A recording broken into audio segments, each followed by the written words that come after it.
রঘুনাথগঞ্জের মিয়াপুরে যুবকের ক্ষতবিক্ষত দেহ উদ্ধার ঘিরে চাঞ্চল্য। মঙ্গলবার রঘুনাথগঞ্জের মিয়াপুরে এক যুবকের ক্ষতবিক্ষত দেহ উদ্ধারকে ঘিরে এলাকায় চাঞ্চল্য ছড়ায়।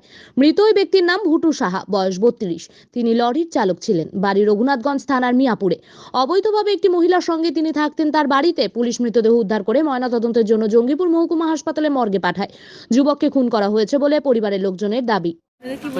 কি শুনেছেন আপনারা? কি শুনেছেন? আমরা তো সকালেই আজকে শুনতে পারলাম, পাড়ার লোকেই জানিয়েছে যে বলে এরকম বাড়িতে কে গন্ধ করছে, যে বাড়ির লোক সবাই এসে দেখছে ওইভাবে পড়ে আছে। তালা ফালা লাগা ছিল নাকি? ঘরে দরজা লাগা ছিল? দরজা কি ভাঙতে হয়েছে নাকি? আমরা তাও ঠিক বলতে পারছি না।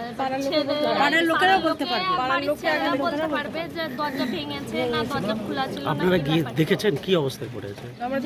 আমরা দেখতে পারিনি তো, দেখতে পারিনি, দেখা যাচ্ছে না? না দেখা যাচ্ছে না, পড়ে আছে রক্ততে, মাথাতে রক্ত আছে, মাথাতে রক্ত, গোটা শরীরে কাটা কাটা দাগ লাগা। বউ নেই বাড়িতে? বউ না, বউ নাই, বউ পালিয়ে গেছে, পালিয়ে গেছে। মেরে কি আর থাকবে? থাকবে? আচ্ছা, তাহলে মনে হচ্ছে যে বউটাই মেরেছে। বউটাই মেরেছে, অবশ্যই।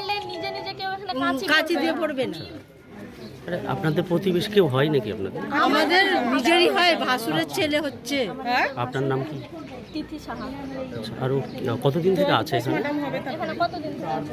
আমাদের বিয়ের আগে থেকে। বিয়ে আগে আর ছেলে পেলে নেই? ছেলে না, ছেলে পেলে নেই, বিয়ে তো হয়নি। বিয়ে তো হয়নি। ও একসঙ্গে লিভ কেউ টুগেদার? জানে না, ছিল। থাকতো একসাথে, ওটাই আর আমরা ওই জানি। ওই মহিলা মেয়েটা কোথায় বাড়ি? ওর বাপের বাড়ি মির্জাপুর। মির্জাপুরে। কতদিন থেকে থাকতেন এখানে? বউ পালিয়ে গেছে, অনেকদিন। আর বউ পালিয়ে গেছে না, এই বউকে ফোন করছে। গো দিদি, কি হয়েছে? দুটোকে কি হয়েছে এখানে? মেরে দিয়েছে। কে কে কি বলবো? কে? ওর বউ মেরেছে? কি করে মেরেছে? কি শুনলেন কি আপনি? করে আমি তো জানি না, সব এখন পাড়ার লোক, আমরা তো বলতে পারবো না। শুনেছেন যে বউ মেরে দিয়েছে? তাই মা বলতে কি নাম ছেলেটার? নাম কি? ভুটু সাহা। কি করতেন উনি? কি করতেন? গাড়ি চালাতো। গাড়ি?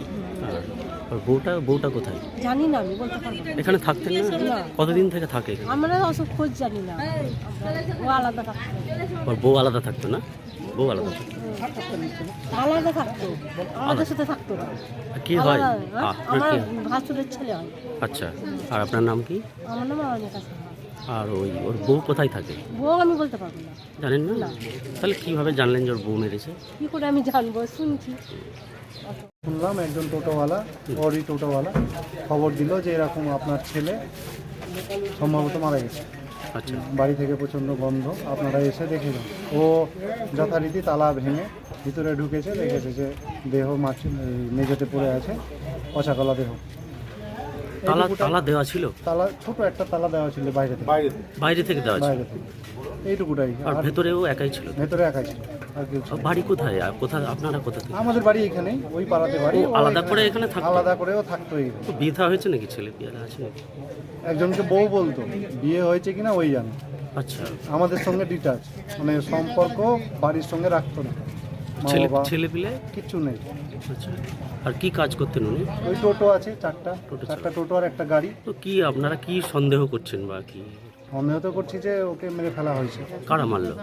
কারা? ওটা বলতে পারবো না, সম্ভবত যার সাথে যার সম্পর্ক সঙ্গে ছিল। থাকতো ওর সঙ্গে কি আপনারা যোগাযোগ করেছিলেন যে কি ব্যাপার? যোগাযোগ করে, সকালবেলাতে যোগাযোগ করে, কোনো অনেকে যোগাযোগ করলো, রিপ্লাই আসেনি। ও করেনি, কিছু জানাতে পারেনি?